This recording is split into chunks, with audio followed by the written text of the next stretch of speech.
There's an important difference between being set aside and being set apart, at least where our faith in Jesus is concerned.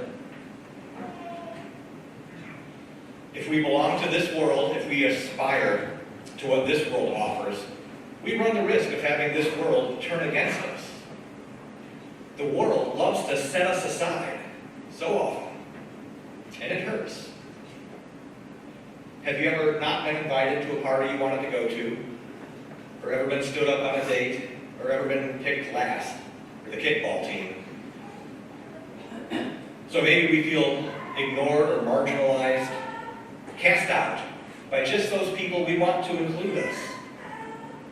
And maybe they pointed out something we were wearing, or how we talk, how we look, what we believe, in order to set us aside. And we don't like being left out, do we? I know I don't. So maybe we change our clothes, or our words, our appearance. Do we change our beliefs so we can fit in better? But even so, we may still end up on the outside looking in. Even after trying to fit in, we can still be set aside. And if you belong to the world, if we belong to the world, that's just how it goes. Belonging to the world in my life in the past has been looking for the wrong things, seeking the wrong path, admiring the wrong people, heading in the wrong direction. And I did those things so I might feel included in the world, but there are no answers there. And today's readings emphasize how the world treats people. Have we ever felt like lepers? Unclean, unwanted, undesired? Since lepers in the time of Jesus were utterly outcast from society, no matter what they did, they even had to wear signs, "I'm a leper." And they had to yell, "Unclean, unclean," to warn people away. They were utterly cast out. And if we belong to this world, especially this world today, at any moment, we can be declared unclean and cast out. Since the world would love to lay claim to our life and our heart, our soul, our very eternity. But when we belong to God, everything is different. When we belong to God, the goal of our faith is to be set apart from the world. Set apart. We don't belong to this world. When we know in our hearts that God loves us no matter what, and that Jesus died for us when we didn't deserve it, everything is different and we are set apart from the world. We're called away from this world even while we're still living in it. In the first reading, Naaman, he was a big deal back in his day, commander of the Syrian army. But as a leper, he was also regarded as unclean, despite all of his military accomplishments. Earlier in the Naaman narrative, he balks at washing in the Jordan River, as if something so simple to get cleaned was beneath him.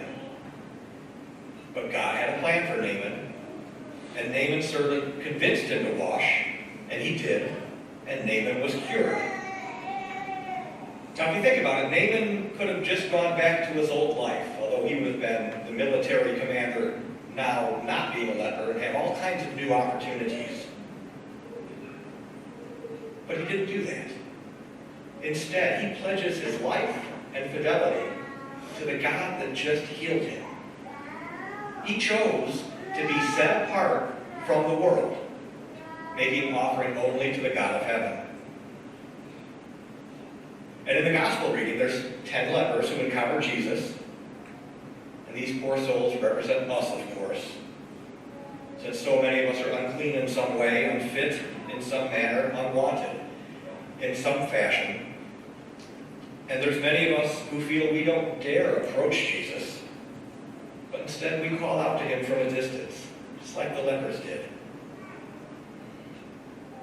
But Jesus meets these lepers right where they are, just as he meets us right where we are, even here today. And Jesus tells them what to do in order to be cleansed. It reminds me of that wonderful scene from the wedding at Cana, where Mary, the mother of Jesus, tells the servants, do whatever he tells you. He being Jesus, of course. Do whatever he tells you. Naaman almost blew it in the first reading, not wanting to do what he was told. And it makes me wonder if we are listening to what Jesus is telling us to do today in the gospel and in our lives.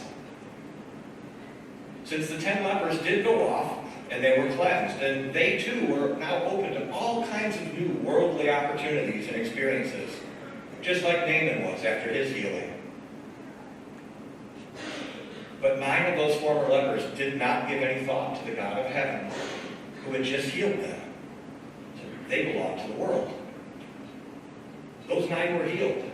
But if you look at the gospel, they were not saved. Only that 10th former leper was saved, and he's the one we should strive to imitate. He was healed and saved, and he chose to be set apart from the world. So it wasn't enough for him just to listen to Jesus and appear before the priest and be healed. Just like it isn't enough for us to listen to Jesus and appear before the priest and be healed. We need to do more and recognize what Jesus did and does for us and seek him out in the world and in other people to give him thanks and glory. We need to glorify Jesus, what he does for us, what he did for us by our very lives. So many ways to do that. The corporal works of mercy, serving, giving, sharing, fighting proposal 3. Get out there and find Jesus in the world and give him thanks. And that's the important difference between being set aside and being set apart. If we belong to this world, the world may set us aside. But we choose to set ourselves apart from the world by following Jesus. So don't worry if this world has set you aside. That's not where you belong anyway. We belong to Jesus. So let's set the world aside as we approach this table. And let's choose to be set apart for Jesus. Like the 9 lepers did, don't let Jesus be something that happens to you. Like that 10th leper and Naaman. Let Jesus be something that happens in and through you.